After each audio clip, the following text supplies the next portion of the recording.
ایک قبیلے کا سردار ہے سمامہ بن اسال، ایک جنگ کے موقع پر یہ گرفتار ہو گیا. اس نے حضور کو بڑی تکلیفیں دی تھی، بڑا ستاتا تھا رسول اکرم صلی اللہ علیہ وسلم کو، آپ کے صحابہ کو ظلم و ستم کا شکار کرتا تھا. جب یہ گرفتار ہوا نا، آپ تصور کریں، قبیلے کا سردار ہے اور قبیلوں کا کافر بھی ہے، اور کافر قبیلے کا سردار کتنا وہ حضور کا دشمن ہوا.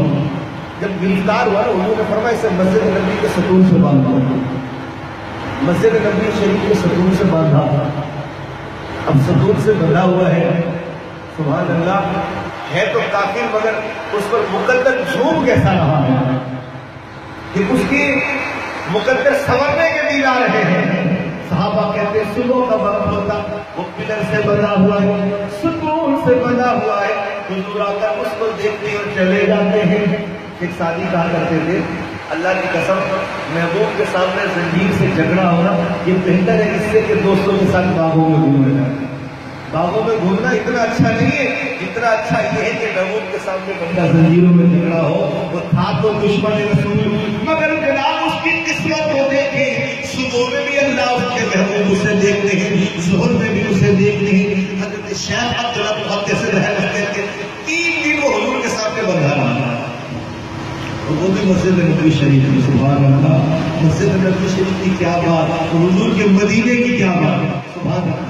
حضرت خواجہ غلام فرید رحمۃ اللہ علیہ آپ اپنے مریدوں کو کہا کرتے تھے لوگوں جب بھی مدینے کا نام لیا جائے نا یا مدینے والوں کا نام لیا جائے ادب سے لیا کرو کہ مدینے والے نبی سے نسبت رکھتے ہیں. سبحان اللہ.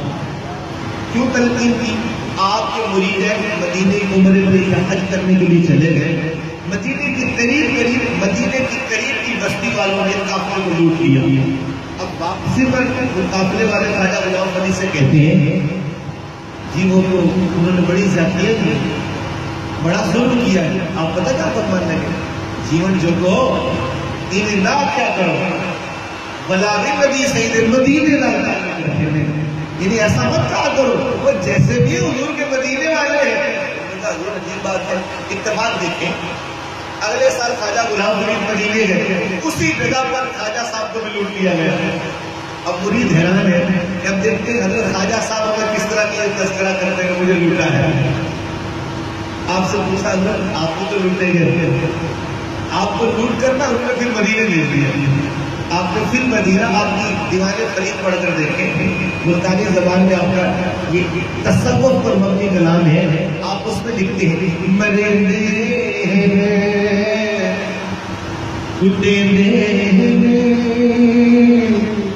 مدینے والے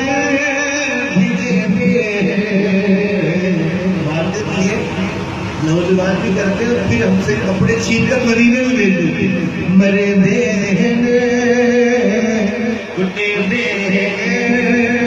مدینے والے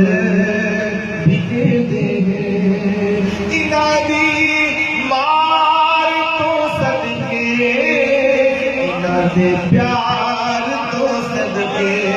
فرمایا ہے وہ مدینے والے مارتے بھی ہیں، سزائیں بھی دیتے ہیں، مدینے بھی بھیجتے ہیں. قربان جائے یہ مارتے ہیں تب بھی پر قربان، یہ پیار کرتے ہیں تب بھی پر قربان. فرمایا مدینے والوں کے بارے میں غلط استعمال نہ کیا کرو.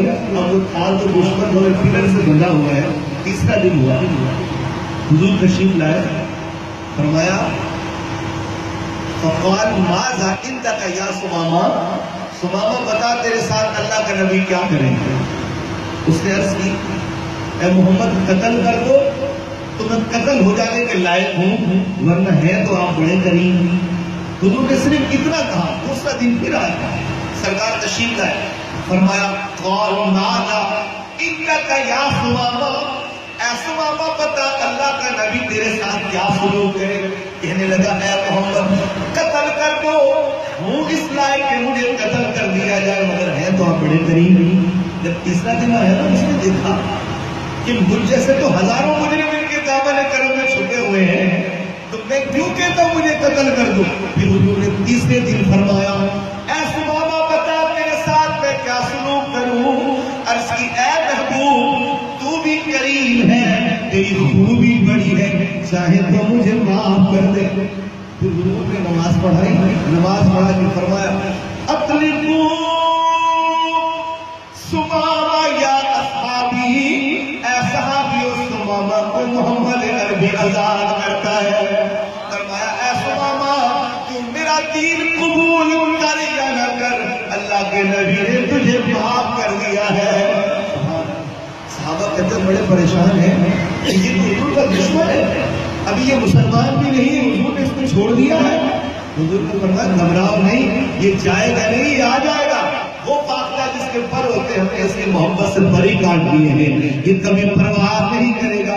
دوڑ کر سیدھا نہر پر گیا، غسل کیا، غسل کر کے پلٹا، حضور کے قدموں میں گرا، عرض کی یا رسول اللہ، آج تک میں جتنے لوگوں کو دیکھتا تھا سب سے مقبول آپ نظر آتے تھے، مگر میں قربان جاؤں آپ کی خو اتنی بڑی ہے، آپ مجھ جیسے دشمن کو معاف کر رہے ہیں، حضور مجھے کلمہ پڑھا کر اپنا غلام بنا لیجیے۔ 1 سال تک وہ گندم کی بجائی کرتے رہے، مکے میں پھرا اپنی قبیلے سے، تو مکے والوں نے کافروں نے کہا ثمامہ تم پاگل ہو گیا، تو نے اپنا مذہب بدل دیا۔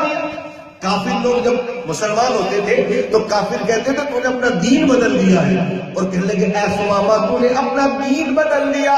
فرمایا لا یا واللہ اسلمت علی رسول اللہ، فرمایا اللہ کی قسم میں نے دین بدلا نہیں بلکہ میں نے اپنا دین محمد پر قربان کر دیا ہے۔ سبحان اللہ، کریمی ہو تو ایسے ہو، خون کے پیاسے ہیں، جان کے دشمن ہے، صحابہ کو شہید کیا، حضور کے گھرانے والوں کو شہید کیا، آپ کے چچا کو شہید کیا، آپ پر سنگ باری کی، تب بھی میرے محبوب نے ان کو معاف کر دیا۔ تو آج ہم نے ایک دوسرے کا کیا بگاڑا ہے؟ کیوں نہیں ایک دوسرے کو معاف کر دیتے؟